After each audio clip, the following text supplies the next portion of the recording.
ماشي ماشي. السلام عليكم ورحمة الله وبركاته. من داخل مسرح عبد المنعم جابر بالاسكندرية، كان هناك عمل مسرحي كبير جدا اسمه بيت السعد. بصراحة هو فعلا بيت سعد، بيت سعد من إخراج المخرج الكبير سمير رمزي.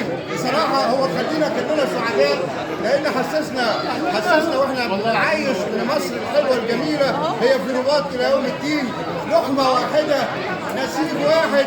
أنا ممكن أتكلم من هنا لتاني يوم على جمال مصر وحلاوة مصر، حاجة جميلة جدا جسدها على المسرح المخرج الكبير سمير رمزي، جسد كل الحياة التي نعيشها على مسرح عبد المنعم جابر. هنقول له أهلا وسهلا بيك في اللقاء الجميل النهارده، أنت أسعدت الجماهير كلها لحضرتك. الله يخليك. واتمنى ان العرض يكون نال اعجابكم ان شاء الله.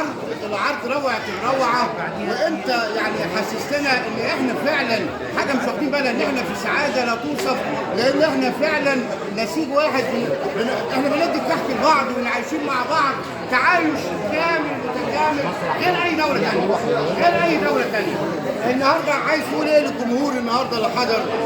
عايز اقول لهم الف شكر لكل الناس اللي حضرت، بشكركم جزيلا. اتمنى يكون العرض عجبكم. احنا عشنا قضيه من اهم القواضي، ان احنا يعني مهما حصل ما بيننا احنا اهل واخوات، مفيش مسلم ومفيش مسيحي، كلنا بتضمنا ارض واحده، كلنا عايشين تحت سقف واحد. لازم يبقى ما بيننا حب واخلاص ووفاء، ومهما كان ما بيننا من ضغائن او فتن لازم نتغاضى كل ده ونحس ان احنا ايد واحده واهل واحده تحت سما واحده. والله احنا حسستنا انت على خشبة المسرح بجمال مصر. انا عايز اقول عمار يا اسكندريه، عايز اقول حاجه ثانيه صغيره، انت جايب مواهب مش عارف، مواهب مثلت مش ما مثلتش، دي عملت ادوار طبيعيه باقتدار شديد طبعا، ومعاهم النجم الكبير فتحي سعد.